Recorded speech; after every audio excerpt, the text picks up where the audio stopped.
Alright guys, so as you know, my roof leaks. If you've been watching my channel, my roof has been leaking for a little bit. And now I got the funds and the money to actually go ahead and fix it. Um, I've already stripped the roof, not this one.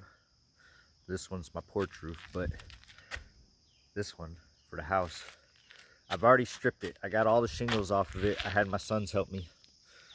Right now I'm listening to music, and what I'm gonna do is go ahead and take these nails out. I gotta clean it off, get it ready for the new roof. I wanted to explain to you guys what the problem is here. This roof, as you can tell, has been here since the 70s. Let me move my hand. And it's got 1x4s boards running across, butting up together. And it creates these little cracks where the boards butt up together. And let me just show you what happens. So the boards butt up together like so. As you can tell, there's little cracks in between them. They don't do that anymore. We use OSB anymore, and there's really no crack. But the problem is, when they lay the shingles down, it's kind of, if you're lucky or not, where the shingle lands, because most of the nails were in the wood. But sometimes the shingles would land to a spot where the nail would actually go in between the crack. And I don't think they cared to adjust the nail a little bit up or down to avoid the crack. And then the rain would come down, and the shingles again was not vented. If you watch my channel, you know that you got to vent the roof, especially for a shingle roof like this here. And you cut a hole in the top, and the air will come in through these gable vents, or yeah,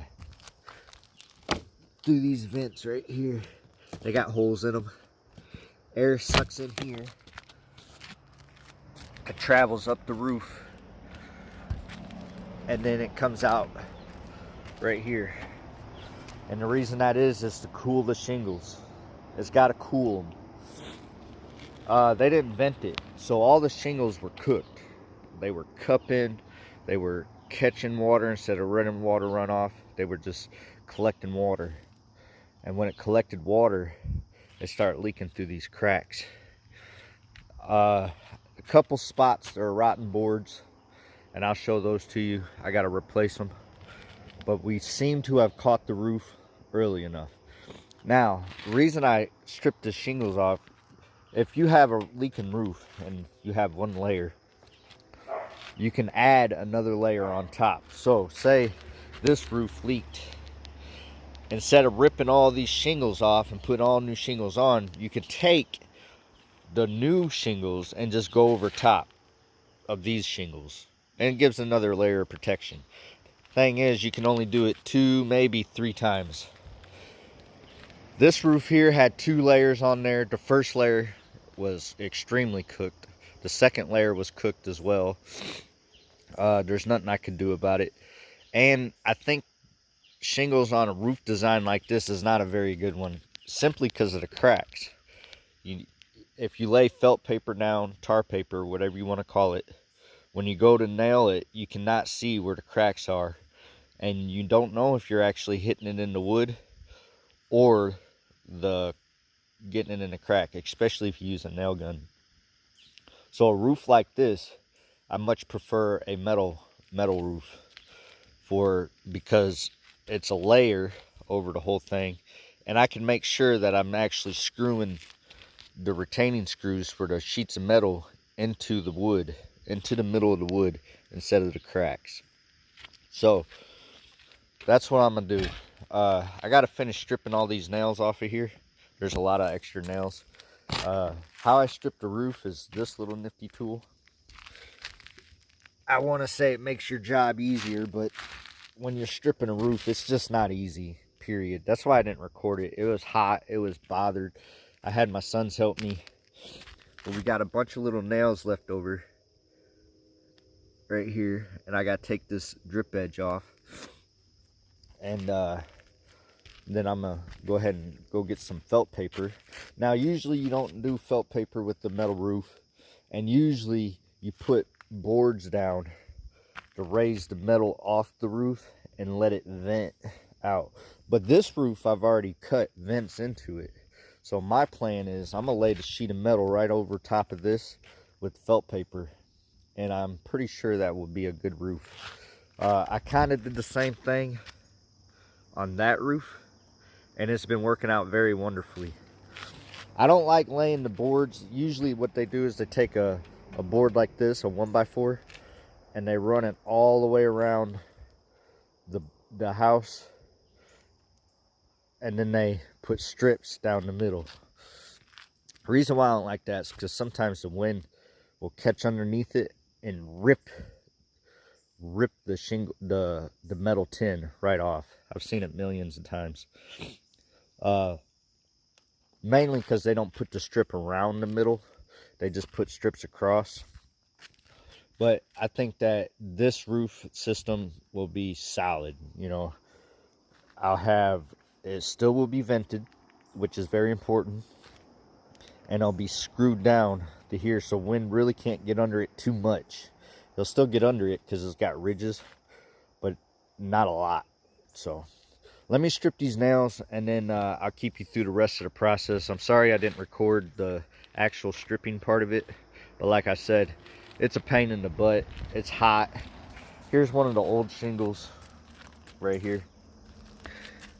This is one of the first layers, and these things are just cooked. They break right off. They're not supposed to do that. They're supposed to kind of bend, have some bend to them. They don't really have any bend. It makes stripping them even harder too, because when you go to strip them, they just break into little pieces like this when you really want to rip off huge pieces like this. And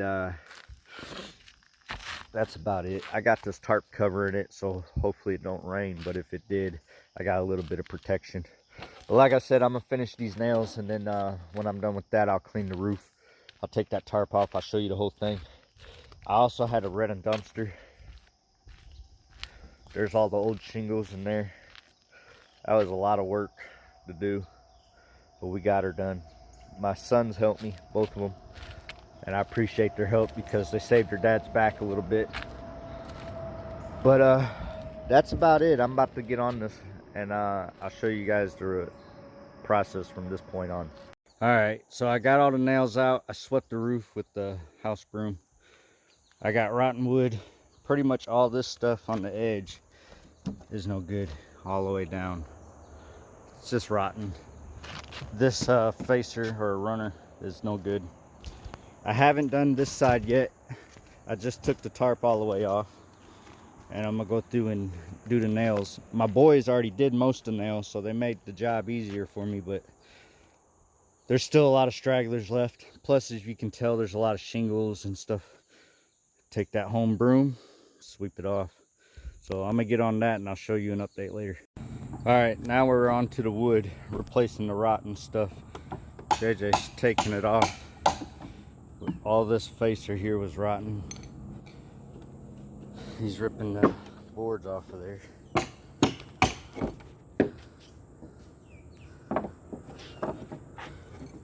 And then we're gonna replace them with new ones. So, well, me and JJ had to go to Ace because I bought the wrong size wood. I bought 1x4s, and these are 1x6s.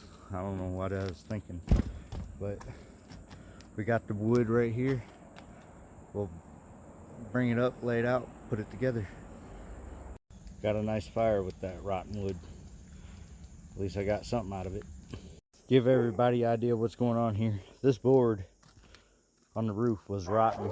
This one's not, it's brand new. I then replaced it, but I had to cut the old board off. Then I used it to measure this one. Just copy and paste, kind of. Put this board back on. Now I'm gonna screw it down.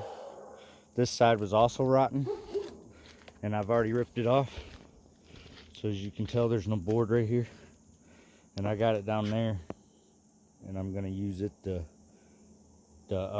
make another one. This one was cut in half, so there's two pieces together. I don't like this. When I replace it, it'll be one full piece. and I'll be nice and solid there. Here's that the runner board I was talking about. They had 2 different boards just cut together. They put this on there, but I don't know why. And they didn't fish plate this. They should have put this over the middle of this.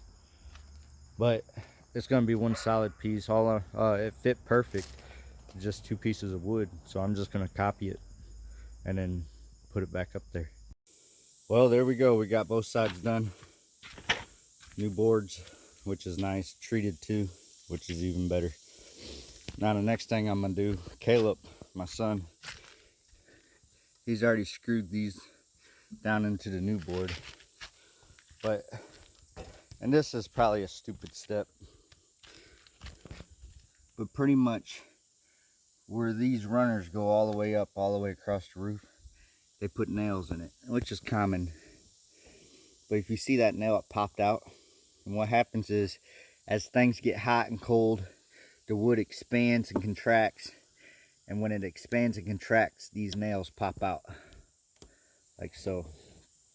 I could go through and beat them back in, but they're just gonna pop out again. So what I'm gonna do, and again, this might be a stupid step, I'm gonna go through the whole roof and put a screw next to each one of these nails, and then I'll either pop these nails out or knock them back in. Look at that one. The reason is I don't want to, and that's a lot of work to put all those screws in there, but I don't want the screw to pop out and then one day I have to climb up on the roof for whatever reason and step on the nail and it pop through or dent up the metal or mess up my metal. So I'm gonna screw them all the way down and save me maybe some future trouble, or I might be just wasting my time, who knows. But I'm gonna do it anyway because I'm here and there's no sense in not doing it. So maybe a stupid step, but I'm gonna do it. So here we go. Another thing I haven't pointed out is we replaced all this board on the edge. I showed you while we was doing it, and I'll show you this side when I get the tarp off, but I don't have the tarp off right now. So when I get the tarp off, I'll show you what I've done on this side. But all the rotten wood has been replaced. Only thing left is these nails. It make it more secure. I think it's worth it, the extra step. All right, so I'm on this side of the roof. What we did is we screwed off all the rafters on this side already. Me and my boys did it. My boys are at school now, so it's all on me. But to make this faster, and it does go faster, I hammer in all these screws just a little bit, and I go through with the old power drill because the battery drill keeps dying on me, and I buzz them in. It goes a lot quicker, even though you got to take the time to tap those screws in like nails. It still comes out really good, really fast. So I don't know if you can tell, but I got 4 rows ready to go there, and I'm about to buzz them all down. On this side, there's some wood that I replaced already. There's some more down there, but the tarp's covering. I'll show you all that once I get the tarp off. And then I'm gonna replace these 2 boards right here because this gap, there's nothing on those boards. So I'm gonna take maybe these 3 boards out and replace them. But that's all that's been going on. Still cooking, so I'm gonna keep moving. Show you how to update next. So I'm up here hammering in my screws, getting them ready so I can go through and drill them real quick. I wanted to show you guys. Right here, I'm finding nails like that all over the roof that are popping out. That or even more on some of them. Ones like this I'll probably just take out and then replace it with a screw. But the problem is this wood heats and cools off because it's part of the roof. And as it heats, the wood expands and it pulls that nail out just a little bit, and then it cools off and the wood shrinks. But the nail don't go back in, it stays out. And then when it expands again, it backs out even more and it shrinks. and expands and shrinks. It constantly does that until you get a nail that's worked out that far. Now if you use shanks, that's a nail. Say this is the nail. It has grooves cut in the shank right here. And those work kind of like a screw. You get the nail in, but it's very hard to get it out, so they don't pop as bad. But these screws are going to stop them from popping. So what I'm going to do is I'm screwing this wood all the way down. Then I'm coming through with the hammer and I'm beating the nails in or taking them out. And then I'm going to lay felt paper down. And at first I was like, this is a stupid step. I probably shouldn't do it. But you could feel the strength of the roof actually get stronger as I go. So I'm actually kind of proud that I did this. I was on the fence at first. Thought it might be a dumb idea, but I don't know. I think it's worth it. I'm happy that I did it. So anyways, I'm going to finish nailing these, starting these screws here, because it makes it faster. And then I'm going to go ahead and call it a day. Alright, so we got this whole roof screwed down. We put 2 screws in every board on every rafter, which was a lot. It made it stronger. I do like it. I have replaced some wood, so you can tell what wood is new. That's new. So is that down there. It was either rotten or it was broken. So now we have a complete solid roof. Nice platform to start our new roof on. I'm gonna go with tin, as you know, and we're gonna put felt paper down. So I'm gonna cut this, roll it out, get a little protection on this roof because it's rained on it enough. I've had enough of it, so I'm ready to get this thing done. All right, we got this side felt papered. What I'm gonna do is I'm gonna pull the tarp over, and then we're gonna pull the tarp up on this side and then work on this side. Well, the back side's all felt papered. Caleb's finishing it off right now, and then we're gonna cover it with the tarp until the tin arrives. So far, so good. Well guys, I got the roof done. Nothing on film. My phone took a crap on me, so I didn't get it, but it is done, and let me show you the results. And there we go. All these screws are screwed in right to the board all the way down. Got it done up 360 degrees. What we did here is we added silicone and just beat this over with a hammer and then screwed it down tight all the way around, which worked pretty good. Same thing with all these other vent caps. It's a solid roof, feels nice and strong. All my vent caps are venting. So I've had it going for a few months now and no leaks at all, so can't beat that. Now I gotta show you the second part. So while I was also waiting for the phone, I got another project started. I stopped with the roofing right here. I didn't cap this in because we're doing our addition. And if you look down there, there's a trench all the way around. And I'm gonna be doing that, so keep your eye out for that video. Well guys, that's the end of the video. I'm sorry that I didn't get the best footage for all that. I had a lot of difficulties. Please bear with me. I got a new phone now, so hopefully the projects that I have going on from here on out is just smooth sailing, because I've had nothing but technical difficulties ever since I started this YouTube channel. But I'm gonna keep on. I got this next project and I want you guys to keep your eye out for it. It's the addition. It's the first time I'm doing, not the first time I'm doing an addition, but the first time I'm doing an addition by myself, where I've done everything myself, the digging, the concrete, everything. Usually I got people helping me, or an equipment operator doing the digging. Not this time. It's all me, 100%. So keep your eye out for that video. In fact, I'm gonna get off of here and get started on that video, and then I'll show you guys how that thing's been going on. But I appreciate you guys watching, and I hope you guys have a good one.